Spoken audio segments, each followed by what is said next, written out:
Why do we find it so hard to let go of someone who doesn't love us back? A question that echoes in the hearts of those desperately holding on to the ghost of unreciprocated love. It keeps us awake at night, a tormenting puzzle defying logic. Unrequited love, a phrase we're painfully familiar with, love that's ignored, affections that remain unacknowledged, the smile that never gets reciprocated, the text that's left unanswered.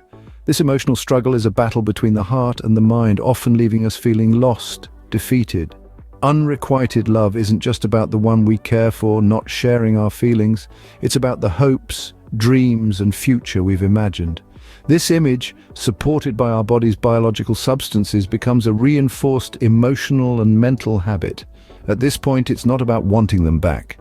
It's about being addicted to these feelings, the comfort they provide, whether they're positive or negative. This is why it hurts, why it's hard to let go.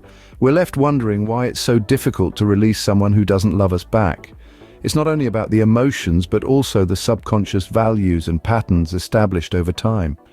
When these are removed, we experience withdrawal, akin to quitting drugs or alcohol.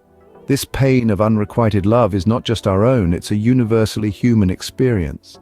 We continue to question, to delve into this topic in hope of understanding and eventually overcoming it. Because unrequited love isn't just about the absence of reciprocation. It's about the dreams we've woven with their faces in them, the future we've built in our minds where they play a significant role. It's about the emotional investment we've made, the time we've spent thinking about them, the feelings we've nurtured and harbored within ourselves. It's the mental image we have of them, the one that's been replayed over and over in our minds so many times that it's etched deep within us. This image, when backed up by our body's biological substances, has been reinforced to the point where it's become an emotional and mental habit. At this stage, it's no longer just about the person we want back. It's about the feelings we've become addicted to, the comfort these feelings provide, regardless of whether they're positive or negative. The pain of unrequited love is a universal human experience, and it's a question that deserves an answer. It's a question we'll continue to explore, to delve into, in the hopes of understanding and eventually overcoming, because everyone deserves to love and be loved in return.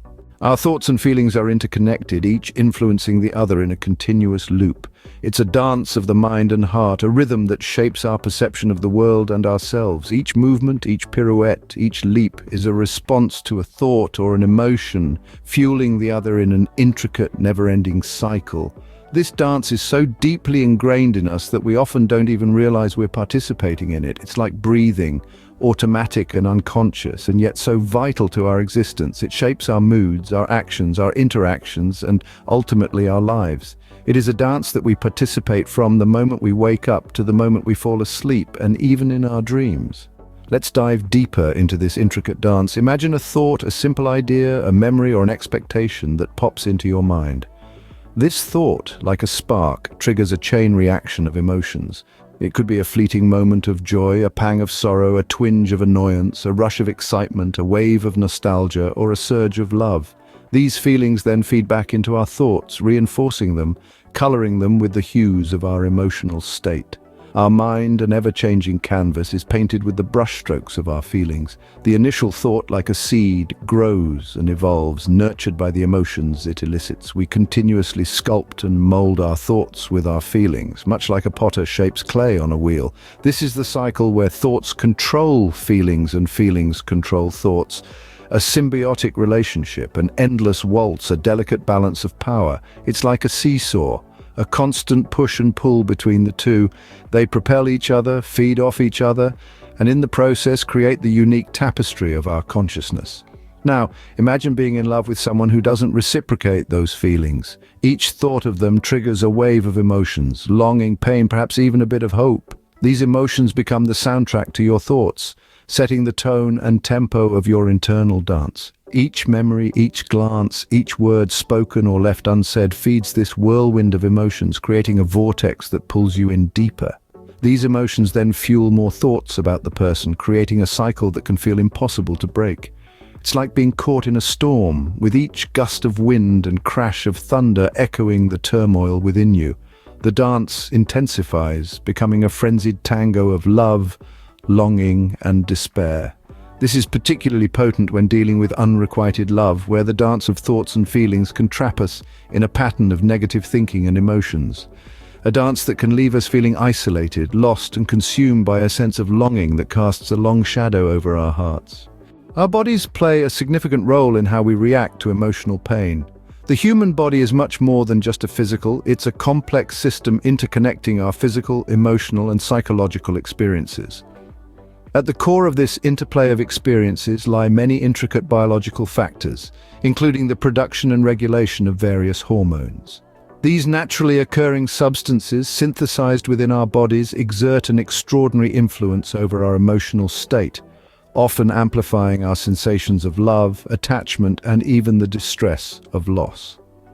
Now let's delve deeper into this subject and discuss one hormone in particular, oxytocin, often fondly referred to as the love hormone. This hormone is synthesized in a part of the brain called the hypothalamus and released by the pituitary gland. The intriguing part about oxytocin is its potent impact on fostering feelings of attachment, bonding, and closeness. It plays a pivotal role in social bonding, sexual reproduction, childbirth, and even the period after childbirth. It has a profound influence on our emotional dynamics. Imagine for a moment the surge of this hormone rushing through your veins when you're in the presence of someone you deeply love. It is akin to a powerful adhesive, cementing your connection with that person at a deeply emotional, almost primal level. The bond spurred by oxytocin is so profound that it can seem to transcend the limitations of time and space. But here's the flip side of the coin. What transpires when that person, the catalyst for your oxytocin surge, is no longer a part of your life? This absence can evoke feelings similar to those experienced with a physical wound. It's a void that's difficult to fill, an emptiness that's challenging to mitigate. This is because your body, in its inherent wisdom, continues to crave for the oxytocin-induced highs it used to encounter in the presence of that person.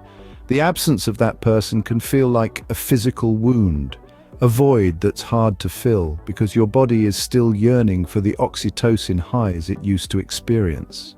Breaking free from the cycle of unrequited love requires a conscious effort. This difficult cycle, where emotions and thoughts fuel each other, can indeed be broken. It's like a well-established habit in our mind, a sequence of feeling and thinking that we've grown used to. However, with commitment and proper techniques, it can be altered. One such technique is mindfulness. This means being present, fully aware of your emotions and thoughts without judgment. It's about observing your feelings of longing and heartache as they arise, acknowledging them, but not letting them overpower you. It's about realizing that these emotions are transient, they will pass, and you can divert your thoughts towards positive ones. Therapy is another effective technique. Sometimes an outsider's perspective can provide a clearer understanding of the patterns you're stuck in and how to shift them. Self-care is another vital component. This implies looking after your physical, emotional, and mental health. It could also include investing time in hobbies or activities that make you feel good. Creating new thinking is essential. Instead of brooding over someone who doesn't reciprocate your love, focus on the positive aspects of your life and the love you receive from friends, family, and most importantly, yourself. While it's not easy, breaking the cycle of unrequited love is possible with determination and the right tools. Remember, change starts from within, and you have the power to rewrite your story. The key to moving on from unrequited love is to cultivate self-love. This emotionally charged statement has great depth and truth. If you've ever been trapped in the relentless cycle of longing for someone who doesn't reciprocate your feelings, you are far from being alone in this tumultuous journey. It's a tormenting experience, one that leaves you feeling vulnerable and questioning your self-worth. However, there's a potent remedy available to counteract this pain: self-love. Self-love isn't about morphing into a narcissist or becoming self-absorbed. It's so much more than that.